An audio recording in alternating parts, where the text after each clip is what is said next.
Welcome back, guys, to the Final Fantasy 13 post-game. With a lot of changes on Pulse, with all the adamant tortoises, or the tortoises in general, having changed to Shaolong Gui and Shaolong Gui. It's time to try and farm one. This is a Shaolong Gui, the smaller version, otherwise known as an adamant chelid before. It has 10 million HP, and we're going to take it on for the start of the episode, more or less, as we move towards the super bosses of the game. Let's go!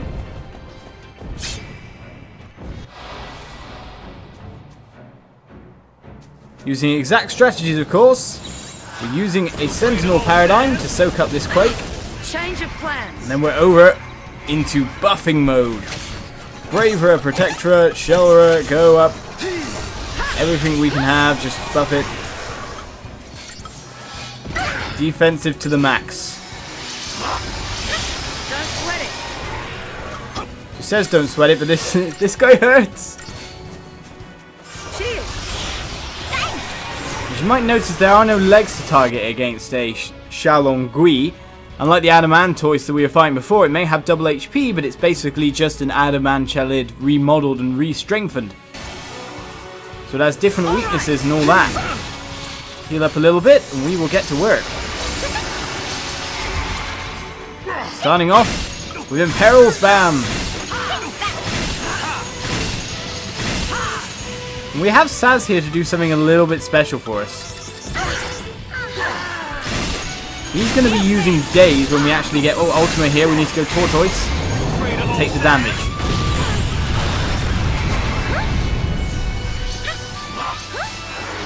Now we will heal up very, very nicely thanks to Vanille. While Saz will end fire the entire party because now we got Imperil on. He has actual weaknesses now, so we can actually really do some fast damage very, very nicely. We're getting out some Daze spam here. We should be able to switch on to our next phase, which is Smart Bomb. Saz now takes over the debuffing. We work on that stagger. Daze spam time, because Daze, when that goes out, will allow us to do double damage on hits. Switch over to Commandos, let our Saboteur continue to build up the chain gauge, and now watch the damage fly, or the HP fall off a 10 million HP mob. 810,000 hit, thanks to Daze multiplying damage there. He may be trying to cast Ultima, but it's never going to hit, because he's going to go down in 2 seconds time.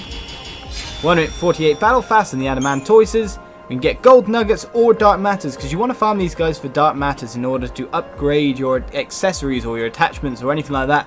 And make sure they're at the top level. That's the last kind of major stat upgrade you can give your characters after getting ultimate weapons and full crystarium. So these guys are basically just a means or a way to farm very, very fast dark matters. And that's all that really matters, if I can make the pun. But anyway, next is either Mark 64 or the Longui, the standard gigantic Adamantoise type foe with 2 legs and a massive HP pool of around 16 million. We'll face that in a sec. After defeating the Shaolong Gui, we move on to its bigger brethren, the Long Gui. Even though it's got a smaller name, it is the more terrifying one, counted as one of the 2 super bosses with 16 million HP to cut through. There's a lot of special strategies floating around the internet to do it, to beat this battle without even being able to be hit by the enemy, even more or less. So we're going to be using one of those today. And also I'm going to be explaining it as we go along, because a lot of those videos on the internet don't actually have that kind of explanation as we go along. Not commentary or anything like that. No, some people don't like commentary and all that. But anyway, let's move on, because I know a lot of you guys are using this for strategy as well. I get a lot of messages throughout this playthrough. So I'm going to show you the paradigms that we're going to use. As you can see here, they're kind of super offensive. This is a strategy that relies on death to do the damage, but not death to kill someone. You may have heard of something called the death trick, which is used on stuff like Mewtwo and whatnot to get an easy kill, or as easy as possible when your characters can't actually face up to it. Now I preferred using actual full-on, I'm going to fight you face-to-face, toe-to-toe and beat you up kind of strategies. But for this one, this strategy is just too beautiful in its use, so to say. It uses summons because there's one little kind of thing with summons that knocks down an Adamantoise, or a Long Gui as we are going to be fighting here, straight down onto its face without having to break its knees. So we're going to use that to kind of like incapacitate it and allow us to do the damage needed. But Death is going to be spammed and is going to be able to do a 6/9 of damage. He's highly like physical immune and all that, So therefore, straight attack damage like we've been using with Fang and all that on stuff like the Shaolong Guis isn't going to work. We need Death to be able to hit it. And there's a little trick with Death as well, that when you cast it, if you switch to your all commando paradigm, it will do extra damage, allowing us to do 6 9s, which is going to be ace. That's exactly what we're looking for. Also, I farmed a lot on the Shaolong Guis for this, so we actually have now a full set of super gear. Magic plus 300, strength plus 300 on all of lightning stuff. That's kind of important because she's not going to hit above the damage cap no matter what. And this for Fang as well. All the good stuff, we've got it all. So with everything farmed, everything done, all my grinding done, it's time to take out one of the super bosses. And I'm going to be summoning Hecatoncheir here. So I'll show you the summon animation as well, because I know a lot of you in the Let's Play haven't seen that yet. So let's get to it. Let's get to the fight. Let's win. And it's paramount, of course, that we summon as soon as possible. Alright, let's get in here. Don't suppose you'll take it easy on us. Probably won't take it easy. As you see, he casts his ultimate as the first spell, but if we're summoning, the ultimate misses. And a kind of nice thing about summons anyway is that it heals up your party if they're dead. So no matter what, we kind of get going.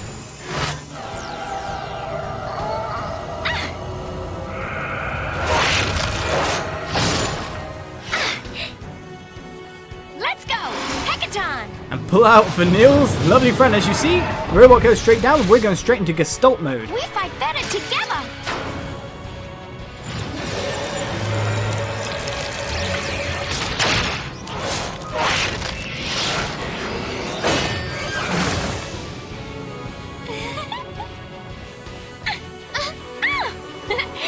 Let's get things done!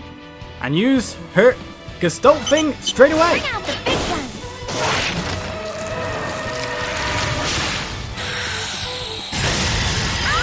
See, we weren't looking for that to do any damage at all. Here's where the actual battle begins. We want poison on first. That's our first thing to do. So we're paradigm switching instantly. Let's try this plan. We're getting up a full bar of poison. Go, go, go. As fast as possible. Everything has to be as fast as possible now. And we switch over to Supernatural. And we start getting up buffs on our party members. Here we go. One faith is all that's needed, of course. Braver on the other two. He's down, he's incapacitated, and unable to do anything about the fact that he is like that. And here's where we start chaining death. We stick in this paradigm here for about 2 rounds of this. And you time it with a sound to switch to Cerberus so it does the maximum amount of damage possible.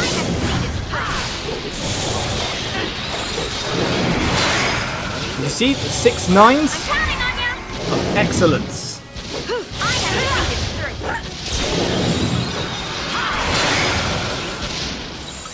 Get to work, guys, hurry up. Bash as much as possible. It's death that's doing most of the damage. Poison, however, is taking a lot of damage itself. So we want to just keep switching back between these paradigms, keep repeating death, and you'll notice that 60 million HP is just falling down like nothing. Gotta keep them on their toes. It's a very beautiful strategy, in fact. I'm counting on you. Let's try this plan.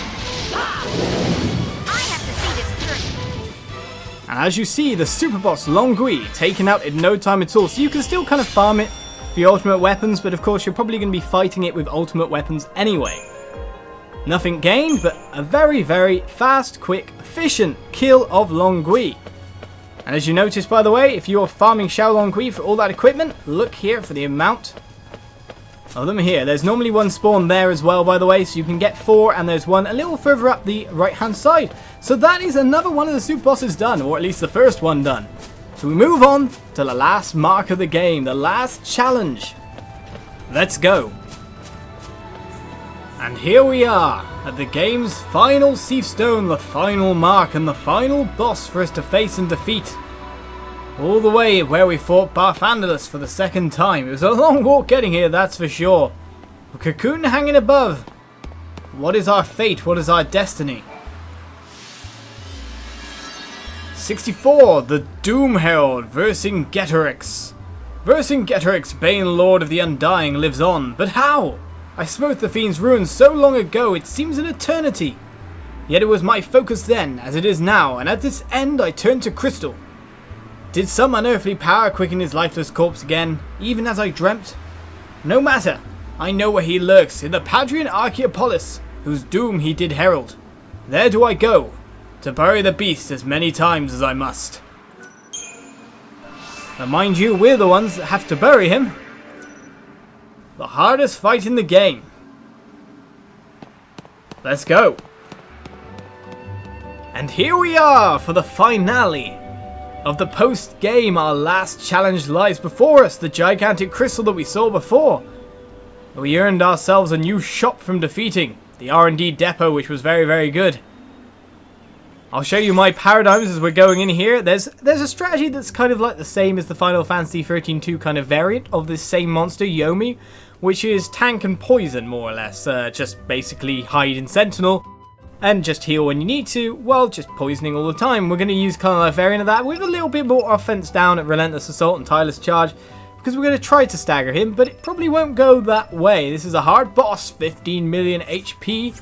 We have to scan him, because this is my first time ever fighting him. I'm just going to basically go in with foreknowledge of my Final Fantasy 13-2 battle against a weaker variant.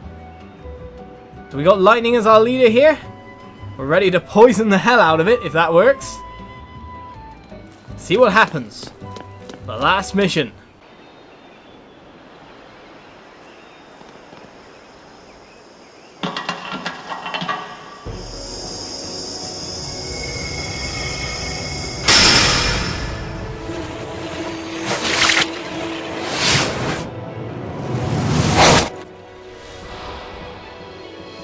Here we go then, the Doom Herald has arrived with crazy yellowy, bluey, blacky aura. Let's get a scan on straight away. On the battle. As he whirls around with crazy speed. Ow! Right, we can see some status immunities. Another scan will do. Of course he's going to get some free hits on us and hurt Lightning quite a bit. And then it's the poisons all the way. We've already got Imperil up. We got the poison right. So we're taking a fair bit of damage here. We'll skip over to Salvation and do an en masse heal. You'll make it. Sorts out our HP levels in no time at all. And slowing everything on. Try to do some damage, but impenetrable auras here. So we're going to go Rapid Growth. And while he tanks it up, because that's basically what's going on here, we have to wait. We're going to buff everything. Not a problem. I gotta do everything? As much stuff as possible. Come on, shells. Even though we're just getting replaced straight away with better stuff. Right, he's back and ready to fight. So I'm back and ready to poison. As you see, we took a fair amount of his HP anyway. It's because, of course, poison takes a static percentage of his HP. And it's working really well on his HP, that's for sure. Oh, my HP is so low. And that was really high. Great. Let's get some more debuffs on him. Oh, back to impenetrable already? Well, we'll just go and buff up even more. And make ourselves more powerful for the next phase. As long as we keep getting the poison on, as you can see he's healing up with some impenetrable aura as well. But as long as we get the poison on, we'll kind of be taking him down more than he can possibly heal I up. gotta do everything? Good stuff all the same. Change Right, of let's plan. go again. Repeat to get the poison on as fast as possible. I think Hope's there to constantly dispel. Wind Shear's coming, but of course we've got a ton of buffs now, so we're going to take a lot less damage than we did before. And he is being a bit of a hidey, go-seeky kind of guy. Oh well, we can keep buffing. Fine by me. We'll be ready to get him as soon as he comes out. Now, I think any buffs I cast on will extend the duration of buffs somewhat. So no matter what, it's just nice to put them out. We're all ready to debuff him as much as possible. Poison's on. So even though we haven't done much damage, we've probably done like a couple of million already. Just from poison alone. We're not straight tanking his damage, but we're trying to get physical on him. As soon as we get all the debuffs on finally. Ah, he's removing our debuffs now. How dare he? There we go, we get a bit physical now. So I'm going to need to heal very soon as well.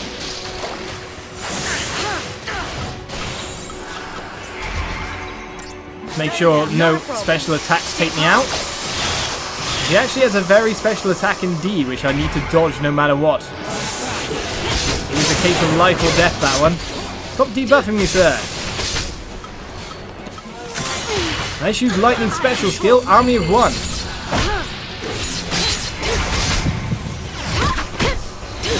Switch to commando so she can do extra damage.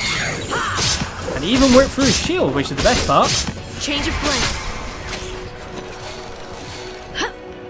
Alright, let's rebuff everything he took away from us. Of course, Fang's going to rebuff over that with the better versions of the spells.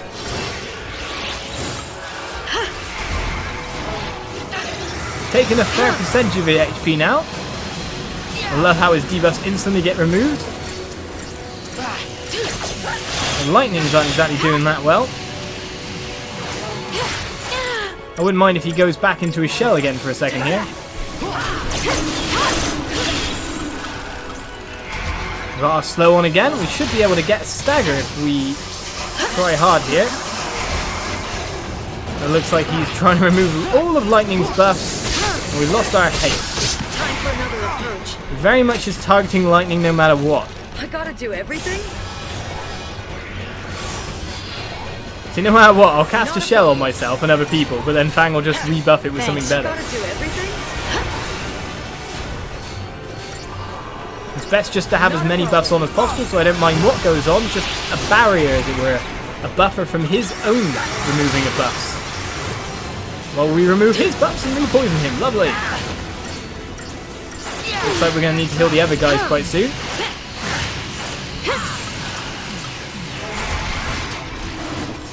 Lush if you can get that slow on there, Fang, but probably not that likely. Wicked Whirl is coming. Tortoise needs to be put on, otherwise we will instantly die from this attack. It is a one-hit kill attack if you don't use the Tortoise Paradigm. We're nicely in there. We've got ourselves some damage on there. We're half HP now on it. Nothing's going bad at all. If we can stagger him or put any well, actually maybe not. Not going to stagger him, that's for sure. Re-heal the party and then rebuff it. Slow going, but this is how he works. Look at the amount of healing he's doing to himself, but poison is completely nullifying any of the healing and taking so much health itself. Not a problem.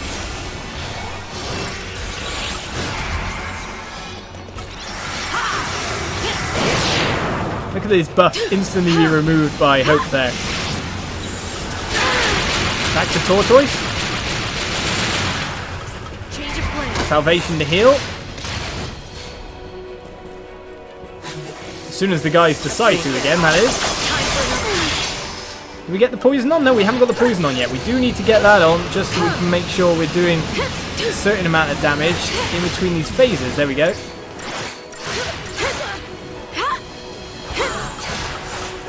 Change of plan. Let's get you a little bit more healing on you there, Fangy girl.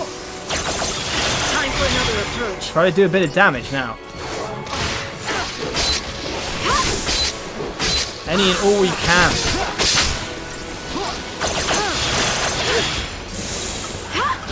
We really do need to heal here in case Wicked Whirl comes out. Impenetrable Aura. We got time to buff yet again. He didn't remove too many of our buffs, so let's rebuild the buffer, as it were. I gotta do everything? The Shelwers and the Protectors are the most important things. Not a problem. Everything the Fang buffs is ridiculously important for us. I gotta do everything? Let's hope to get the poison on early this time. So we start draining away that HP. No. We do have luck. Right. So we do need to heal that before Wicked Whirl comes. Stay calm. Keep healing, guys. More debuffs. Here we go. We will survive no matter what.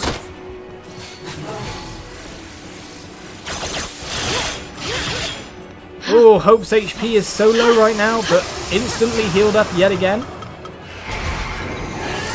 And then he's... This is such an annoying fight, but we're nearly there. We're down 75% HP. Thanks. Not a problem. We're in the final phase, so to say. We can kill him. It's just a matter of when. And how many stars we get, which I imagine is not going to be too many. Time for another approach. I'll get that poison up as soon as possible.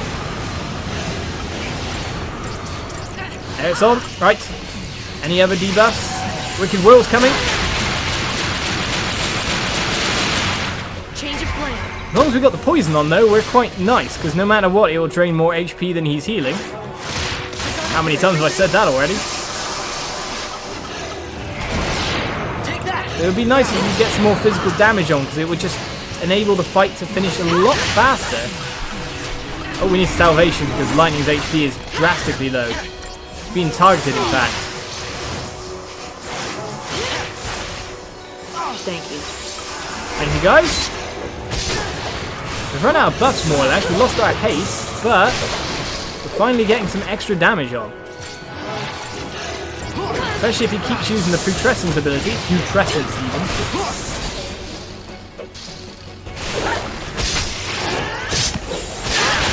Quickly, Tortoise.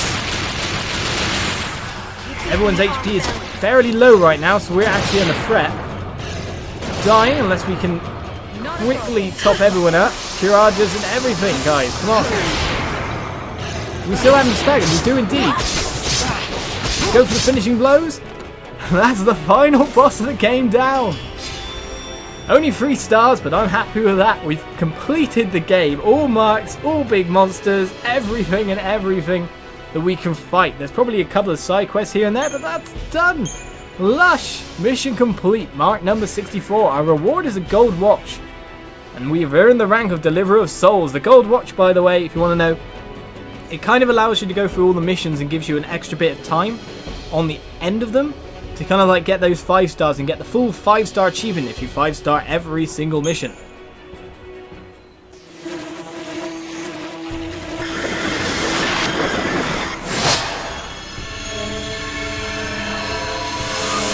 It's over!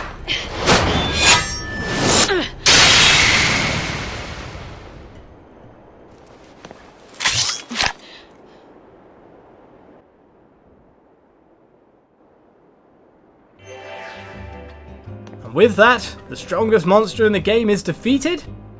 Everything is complete. And that brings the Final Fantasy XIII Let's Play to an end. Thank you all of those that have watched me through, what is it now, 83 episodes including the post-game or something like that.